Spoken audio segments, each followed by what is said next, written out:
Welcome back to Epic Gen Table Talk. Do you ever feel like sports, rehearsals, volunteering, or even a part-time job is just all happening at once? Well, today we're going to be talking about balance and how to stay focused.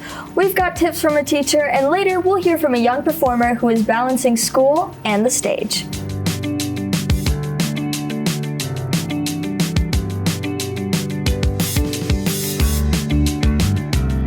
So here we are, we're back, and it's another school year. Yes, no, I'm excited. Like, it's my grade 11 year. I'm starting to be like a senior-ish. So I'm excited. Our grade 12 is starting judging. to be a senior, but that's okay.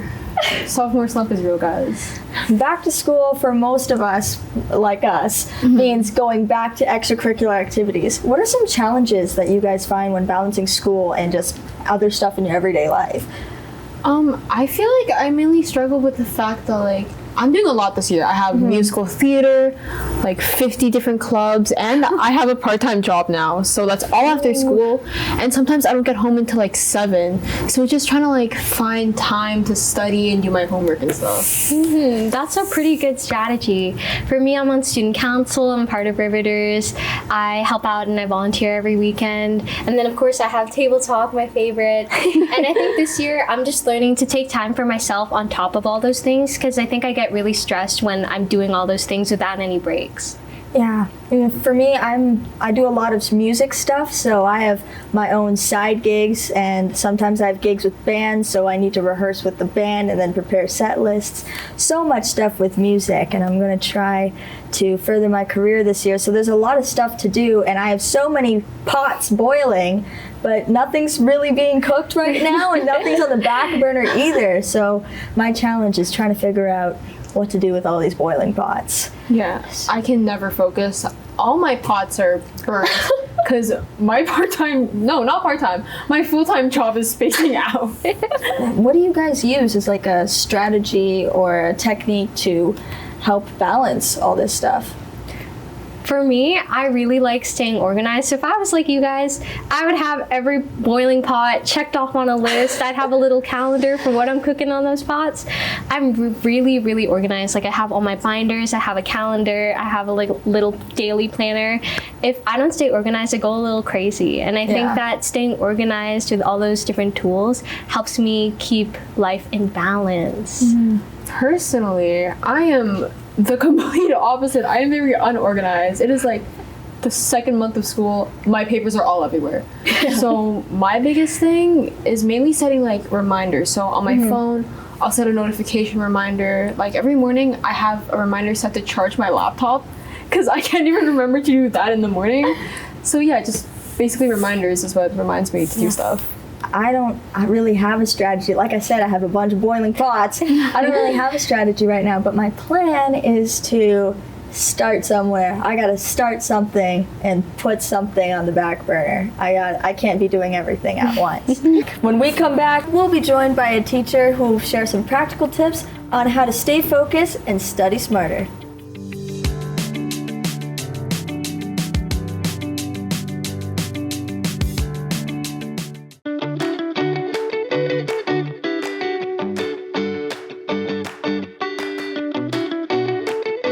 Joining us now is Ms. Marianne Gaetano Santos. She's a teacher, a mom, an ADHD coach, and a founder of Teacher Mom for You and Smart You Essentials. She's on a mission to support families with strategies that help kids succeed in both school and in life. Today, she's actually here to teach us some practical tips on how we can stay focused and balanced. Please welcome Coach Marianne. Hey! Thank you, Gloria. It's such a pleasure for me to be here. I feel delighted that I'm here because it's my mission, as you have shared, that coming back to school is a mixture of excitement and stress. Of course. So I feel like sharing some tools would somehow make it smoother for students, youth, families, and educators to make it less of a stress but more of excitement. Oh, I completely understand that. I think since we're all in high school, I think we can definitely understand what it feels like to procrastinate something because we think it's so big, whether it be your final exam or confronting someone you don't want to talk to. What can we do about that procrastination in our lives? That's a great question, Gloria. It's natural for us to feel overwhelmed, especially when we're faced with big assignments. So what makes sense is to chunk it up. I call this chunking strategy. Psychologists calls this as well as reducing the overload. When we try to slice up a big pizza into pieces, it makes us feel more in control of what we're doing, making big chunk of load into manageable pieces. So along the way, you wouldn't feel, I don't know where to start. You would feel that sense of accomplishment because you're able to accomplish one task at a time. For example, when you're faced with a big assignment, you can start with researching first. The next day you do outlining, and then the third you will actually write the draft. Does that sound helpful? Yeah, I think that's just like the strategy that Tia mentioned about just starting to cook something on the pot, you know? That's the strategy I need right there. But also, I feel like sometimes when I study or when I'm doing work for hours, I tend to start to burn out. So do you have a better way that we could stay focused but also without getting tired? Absolutely, Janelle. There's this what we call Pomodoro Technique. Pomodoro is actually Italian for tomato. So it started with Francesco in Italy. It was so overwhelming for him to do many things at the same time. So he used this timer that looked like Pomodoro. We have this visual timer. We can set 25 minutes straight where we're focused only on one task. Then after reaching 25 minutes, you can have 5 minutes of a break. With that 5 minutes of a break, it refreshes your brain and gives you back to focus. So during your break, you can do things like singing. I know you love singing. Push-ups, or maybe grab water, chew some snacks, or dance. Anything that will refresh you. And if you are able to do probably around 4 Pomodoros, like 25 minutes, you can have the whole long period of a break where you deserve it. And we have proven that this strategy is really effective because you get that brain feeling of freshness and it sticks. Any information that you put into your brain sticks because you had time to process it. So that's called Pomodoro Technique. And this is the thing that I have developed because I feel it's most essential. In many meetings that I had with psychologists, speech and language pathologists, and experts on studying, they always recommend visual timer because it's something that helps us. It's not the digital type that we have. This is something that is so helpful because we see how many more minutes is left and we are assured that we're not going to stay there for long. I actually use that technique all throughout exam season, and it's what got me motivated to keep working. You find it working? Yes, I do. I actually do Good something for you. similar. I'll study for like 10-15 minutes, and I'll take a 5-minute break, and then back to study, and then back to break, and then I'll just take a nap after a bit. That actually sounds doable. I've never heard of this technique before, and I think I definitely will be trying to use it soon. But I need to know, phones. It's the one thing, whether we like to admit it or not, it is an absolute distraction. What would you suggest is a realistic way to set boundaries with our phones while studying and not getting distracted from them? So one realistic strategy is what I call digital boundaries. So we can assign a spot where we can park our phones. It could be in the kitchen or in another room. So digital boundaries is most effective if you are the one making the decision. It's more of an option. You are in control of making that strategy rather than forcing yourself to do it. Because if you are the one in control of it, you are able to feel a sense of accomplishment. Because we know that notification can derail our train of thought. And every time we get derailed, we go back to zero again until we get that momentum going. So if you bring your phone, perhaps in the library or maybe in your schools, if you're allowed to bring your phone, you can also use apps that will silence notification from social media. And doing that makes learning faster, easier, because every time we get disturbed by the notification, it prolongs the agony of completing our job, completing our study time and all that. Especially found that helpful because I always feel like I'm on my phone, but I think I should try out that tip next time I do my little study session. In fact, when it comes to study sessions, as you can see, we have like papers everywhere. Have you seen Janelle's binder? Something we really need help with, and hopefully you can give us some final tips for, is just organizing our papers and our homework. Great. You know what, Janelle, don't worry, you're not alone. I've seen that in a lot of students that I've had. And one technique that I have been implementing lately is the 2-minute stop, drop, and file. If we have that routine of a daily stopping anything that we do, dropping our attention, and just focusing on filing, putting some labels, color-coded ones. It could be done on your actual binder or on your digital library or digital OneDrive, digital Google Drive, putting it in color-coded, like for example, science for green. The more we get those color-coded ones, it brings that association in your brain. And the more associations you build, the more efficient you become. So you have more time for play, music, art, and probably dating. Because you don't have to look for the missing, files that you have. So just that 2 minutes, it's very powerful. Wow, 2 minutes and I could find a love life. Thank you so much, Marianne. I really appreciate that. I think we all learned so much about focus and balance. Speaking of balance, our next guest completely understands what it's like to juggle school and an amazing life outside of the classroom. So stay tuned because we've got something really cool coming up next.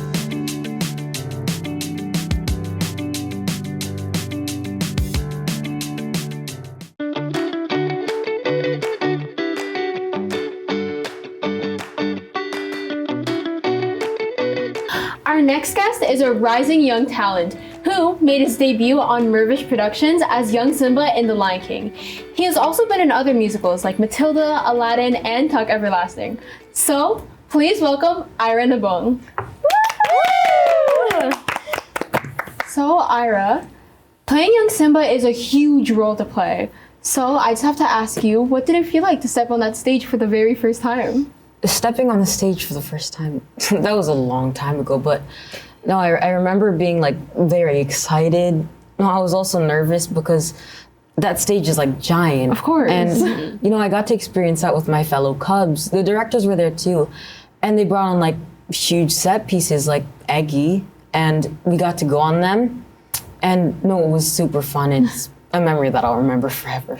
So out of all the scenes that you got to do in The Lion King, what would you say was your favorite part? Was it a line, a song, a dance?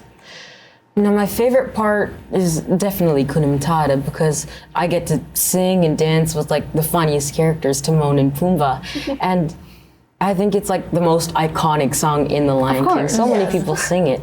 Yeah, so that's got to be my favorite part in the show. Do you mind? Could you give us a little sample? Oh, sure, yeah. It means no worries for the rest of your days. It's all problem-free philosophy. Hakuna Matata. Good! You deserve to be Young Simba. That was a great little performance you put on for us. I know you're in grade 8 and you're dealing with a lot of like homework and stuff like that. And on top of acting, you also do dance, drawing, and volleyball. Just how do you keep up with all that work on top of performing and all that activities? Yeah, I just make sure I pay attention in class, listen to what every word my teacher says. And number 2, like finish your homework before you do anything else because, even if you get the chance to finish it at school, you'd be able to do whatever you want to do at home. Thank you so much for that. So what advice would you give to other students who wish to follow their passions, but also while keeping up at school? Yeah, my advice is just to not be afraid to step out of your comfort zone, Like, if you have an opportunity for, like, a role, then just try it. It doesn't hurt to audition. So, yeah, I'd say that's my advice for people who want to continue their career in acting or singing. So, I'm actually a really big musical theater nerd myself. Could you talk to us about your audition process? Yeah, of course. I found out that the audition was open through my studio, and my brother also found it. So, no, I decided to give it a shot. So we just did it for fun, and we uploaded it, and I ended up getting a callback.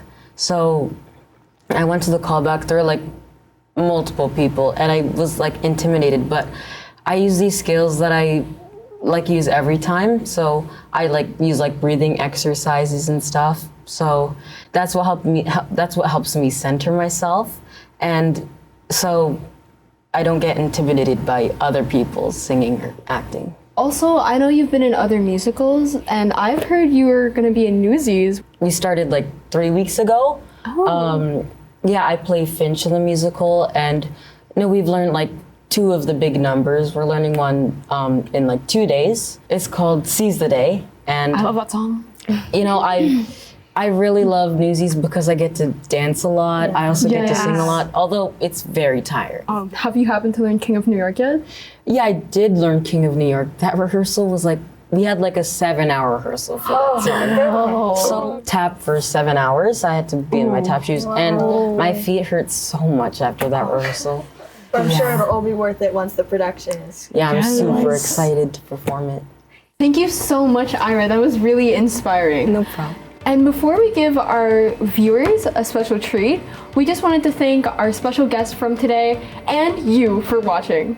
And now, enjoy this special performance from Ira. And we will see you next time on Epic Gen Table Talk!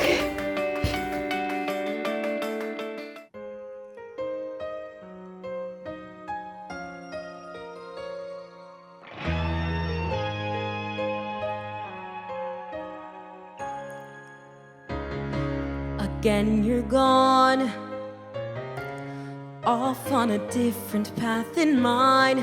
I'm left behind, wondering if I should follow. You had to go, and of course it's always fine. I probably could catch up with you tomorrow. But is this what it feels like to be growing apart? When did I become the one who's always chasing your heart? Now I turn around and find I am lost in the woods. North is south, right is left when you're gone. I'm the one who sees you home, but now I'm lost in the woods. I don't know what path you are on. I'm lost in the woods. Up till now, the next step was a question of how. I never thought it was a question of whether. Who am I if I'm not your guy? Where am I if we're not together forever? Now I know you're my true north, 'cause I am lost in the woods. Up is down, day is night when you're not there. Oh, you're my only landmark, so I'm lost in the woods, wondering if you still care. But I'll wait for a sign that I'm your path, 'cause you are mine. Till then, I'm lost in the woods.